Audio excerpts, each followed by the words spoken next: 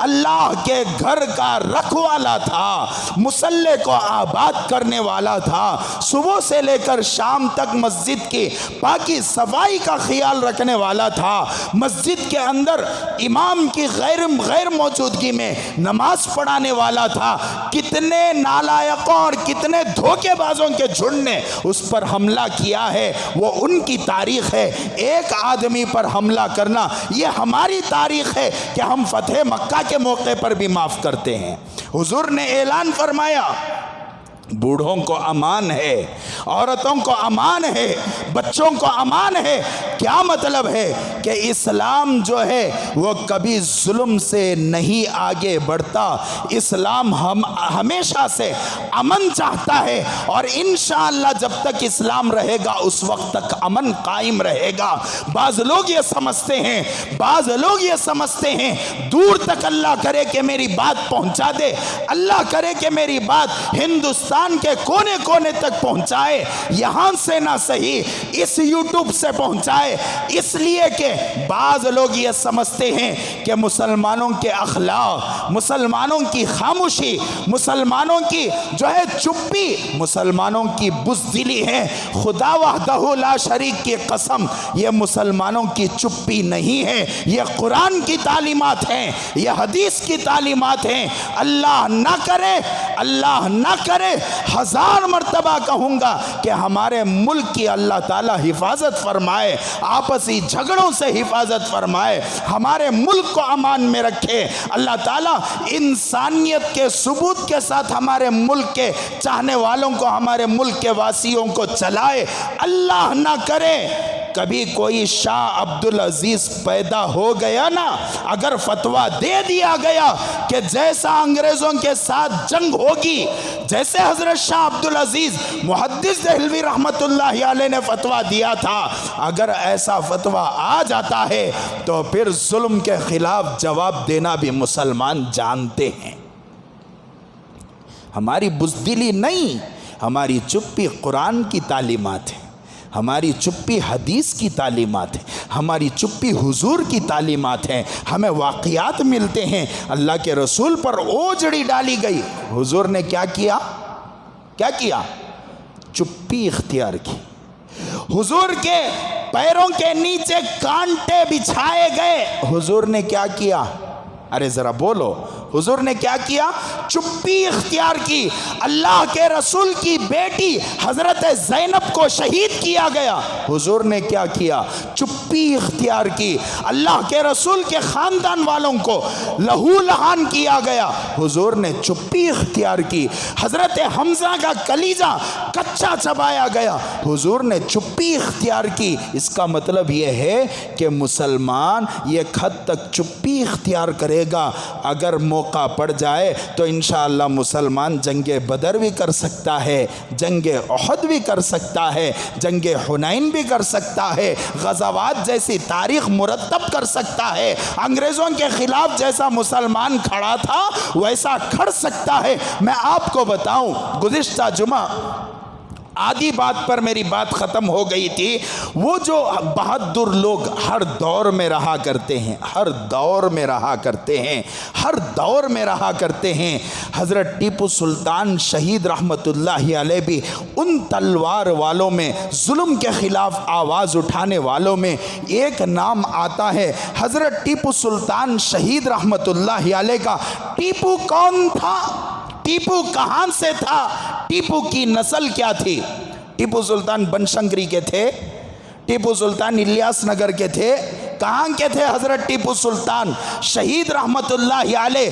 کتابوں میں لکھا ہے کہ حضرت ٹیپو سلطان شہید رحمت اللہ علیہ کی نسل قریشی نسل تھی۔ حضور صلی اللہ علیہ وسلم کے خاندان سے حضرت ٹیپو سلطان شہید رحمت اللہ علیہ کا نسب تھا۔ وہ ٹیپو جو حضور کے نسب سے تعلق رکھتا ہوگا، آج مکار، دھوکے باز، دغا باز، آستین کے سام اور ملک کے دشمن جو ہندوستان کے کانسٹیٹیوشن کو ہٹانے کی بات کر کر ہندوستان کو ایک دھرم میں، ایک جو ہے ایک نیشن میں جوڑنے کی کوشش کرتے ہیں، وہ لوگ کہتے ہیں کہ حضرت ٹیپو سلطان شہید رحمت اللہ علیہ نعوذ باللہ من ذالک دہشت گرد تھے۔ خدا وحدہ لا شریک کی قسم، ہمارے نبی کے نسل سے تعلق رکھنے والا کبھی دہشت گرد ہو نہیں سکتا، کبھی ظلم کر نہیں سکتا۔ میں آپ کو بتاؤں گا کہ حضرت ٹیپو سلطان شہید رحمت اللہ علیہ کسی مندر کو ڈھانے والے نہیں تھے، بلکہ مندروں کو 500 ایکڑ کی زمین ہدیہ کرنے والے تھے۔ نام لایا ہوں میں کون سی مندر پر اللہ کے رسول حضرت ٹیپو سلطان نے کتنا دیا، اور کس کس پجاری کی شکایت پر حضرت ٹیپو سلطان میں مسلمانوں کی نظام حیدرآباد فوج کے خلاف احکامات جاری کیے۔ مراٹھی قوم نے حضرت ٹیپو سلطان شہید رحمت اللہ علیہ کے میسور پر چوتھی جنگ میں مراٹھی قوم نے حضرت ٹیپو سلطان شہید رحمت اللہ علیہ کے جو ہے میسور پر حملہ کیا۔ اس میں ایک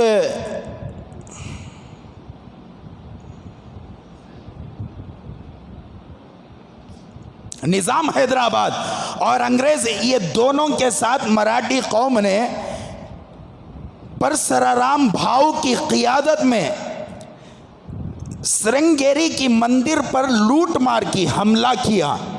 تو حضرت ٹیپو سلطان شہید رحمت اللہ علیہ کو وہاں کے پجاری نے خط لکھا کہ حضرت سلطان، ہمارے اوپر آکرمن ہوا ہے، ہمارے اوپر ظلم ہوا ہے، ہماری مندر کی مورتی کو گرا کر پھوڑ دیا گیا ہے۔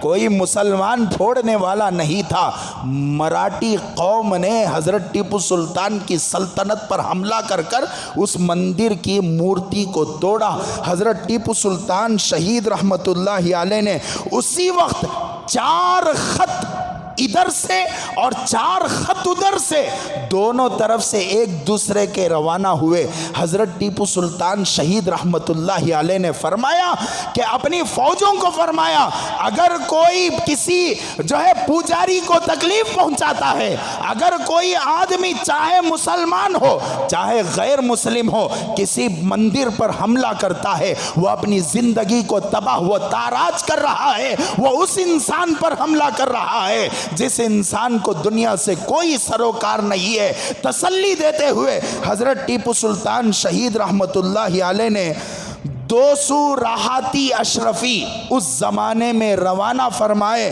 اور اس کے علاوہ 200 راحتی اناج، اس وقت میں راحتی کے نام سے کوئی پیمانہ تھا ہوگا، یا 200 kg اناج حضرت ٹیپو سلطان شہید رحمت اللہ علیہ نے بھیجا۔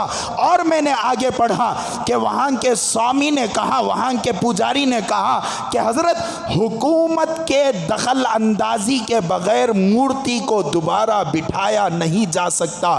تو حضرت ٹیپو سلطان شہید رحمت اللہ علیہ نے 40 پر 8 دن جو پوجا ان کی مورتی کو بٹھانے والی پوجا ہونے والی تھی، اس 40 پر 8 دن کا سارا اناج حضرت ٹیپو سلطان شہید رحمت اللہ علیہ نے بھیجا اور کہا کہ 40 پر 8 دن تک سارا تمہارا نظام ٹیپو شہید چلائے گا۔ یہ ٹیپو سلطان کی کیا ہے؟ تاریخ ہے۔ آج کیا بولتے؟ مسجد اعلیٰ کے سیڑھیاں کے نیچے ہنومان مندر ہے، چور ڈاکواں بولنے والے ڈاکو ہیں۔ میں آگے بتاؤں گا آپ حضرات کو، اور بھی میرے پاس تاریخ ہے۔ اس سے پہلے بتاؤں حضرت ٹیپو سلطان شہید رحمت اللہ علیہ کے بیسک کچھ معلومات۔ حضرت ٹیپو سلطان کے پڑ دادا کا نام محمد علی، کیا نام؟ محمد علی۔ حضرت ٹیپو سلطان کے دادا کا نام فتح محمد، ذہن میں بٹھانا۔